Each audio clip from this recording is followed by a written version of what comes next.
about conflict and arguments, we can begin at the core level of neurotransmitters which are responsible for neurons interacting with one another. So this begins the neurological communication process within the nervous system.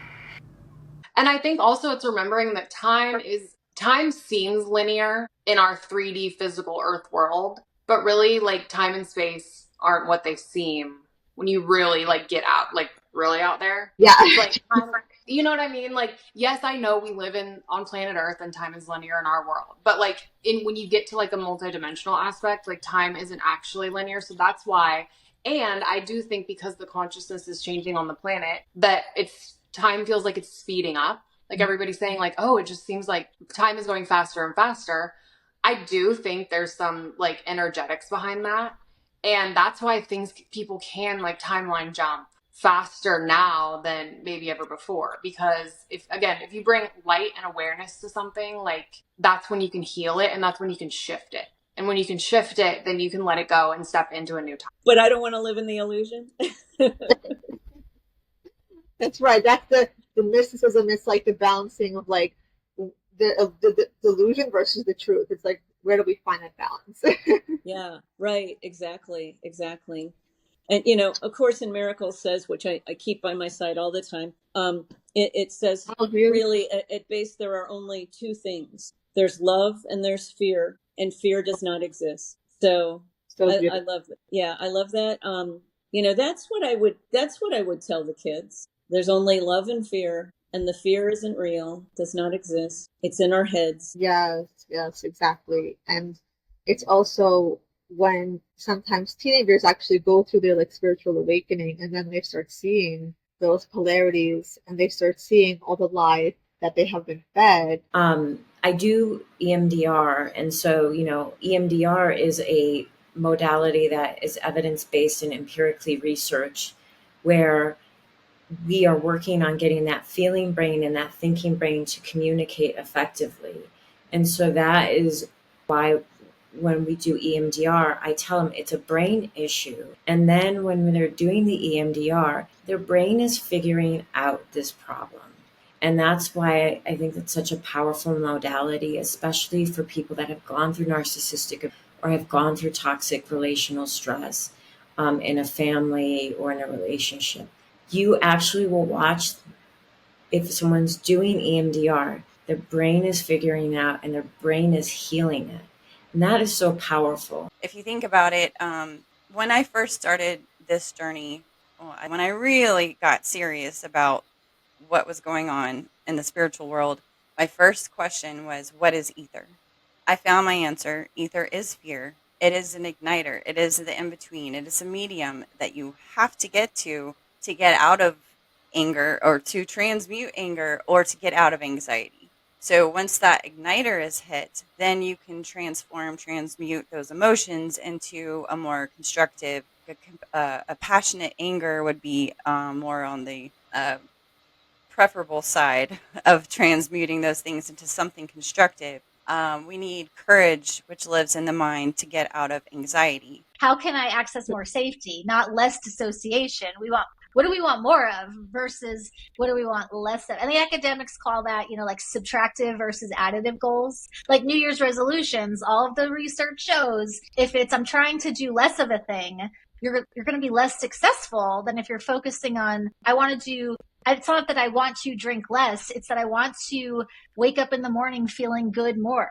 It's not I want to sit on my couch less. It's I want to experience what my body can do more. So we want to focus on what's expansive rather than what's constrictive or subtractive. I love that so much. Yes, that's so true. It's like when you're making affirmations, you're making kind of those positive statements, and we need so much more of that rather than like the complaining aspect. Look, it's very interesting that yes, like when you're releasing those deep emotions of like grief, anger, sadness, regret, like all those kinds of emotions that, like you mentioned, yes, so many of us were taught like don't share that, it's bad, it's not good, but it's very important to actually be aware of those, because then we're going to be able to integrate it faster. And we're not going to have shame. We're not going to hold the past to ourselves to be like, oh, that's bad, that's negative, that's something we shouldn't even look at, because it's part of us, like we have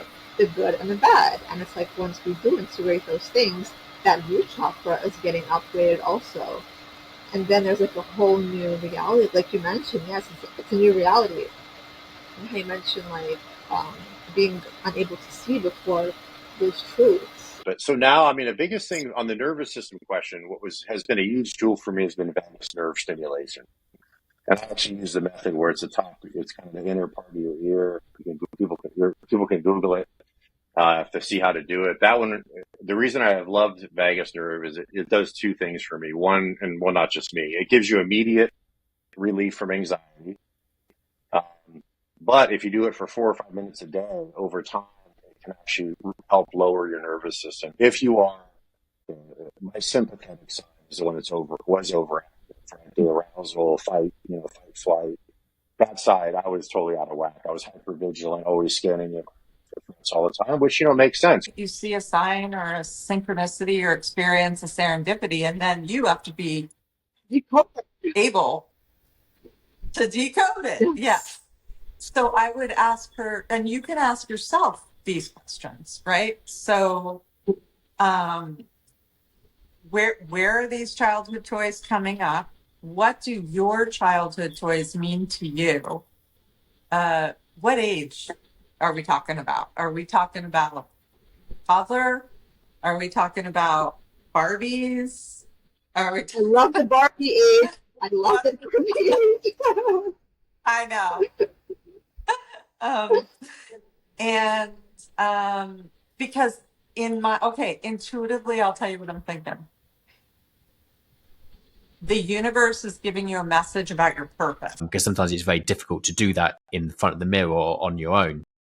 But I think, it's about, first thing, it's about looking at certain beliefs and understanding, do these beliefs hold true to you? Or are these actually your beliefs? A lot of them, actually people's beliefs actually aren't even theirs. It's something which they've sort of been ingrained in them from a certain period of time. Actually, a lot of it comes from our peer groups or our parents over time. So it's really being able to go backwards and kind of start to rewrite some of their story, start to understanding who they are as a person, start to actually kind of understanding like what do they want? Where do they want? One of the first questions asked is like, actually, what do you want? Because actually most people don't know what they want. Actually, in most cases, they know what they don't want. And they think that's what they want. And they go, and that's not what you don't want. What actually do you want? I hope that was clear and concise about how I came into astrology and why it like changed my life so much. Yeah. Yes, that's fantastic. Thank you so much for sharing. Yeah, totally. And it is so interesting how it gives us kind of like a new appreciation of ourselves and our journey, because I feel like so often we do go on so many different journeys as we're growing up and we're evolving and we're trying to figure out the world and ourselves and people around us and how we communicate, how we interact with others. And I think how you mentioned Mercury, the planet of communication, is such an interesting concept. And I just recently even was connecting to like different planets to see how each planet has its own kind of specific role to teach us or to guide us or to help us. So when it comes to Mercury, is that like a big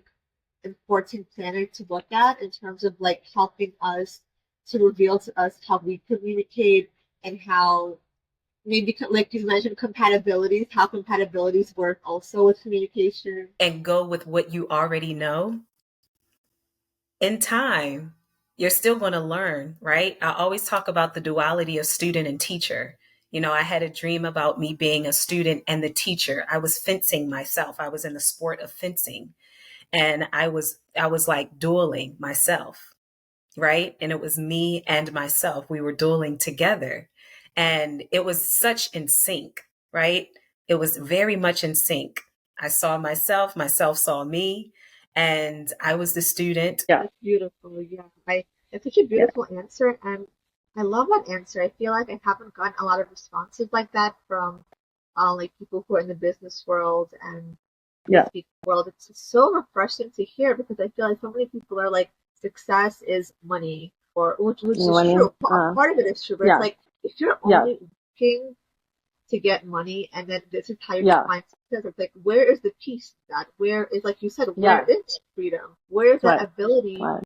to decide, to choose your lifestyle, how you want to live, and how you feel comfortable? Maybe today, like you said, you do want to go to have a cup of coffee or go to shop on a Yeah. Monday or Tuesday, and it's like, Right. it's so Right. true Right. that, and I feel Yeah. like how we as a community, as a culture, as a collective, Yeah. if we're gonna Yeah. also kind of reframe the definition of success, we're also going to be able to. But so, the things that I think are important there is number one, courage. I always think courage is the biggest one because shy people are typically afraid to engage in conversation. And the first step is the step of courage to say, I'm going to walk up to somebody and say something.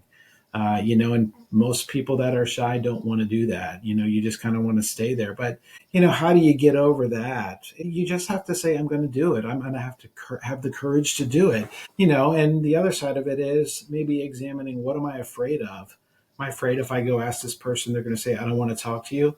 Okay. I mean, that's okay. But like the second thing I think would be learning how to ask good open-ended questions that allow the other person to talk about themselves. If one of the things that I've said in one of my videos is the person who controls the conversation is not the person who talks the most. In terms of human life, right?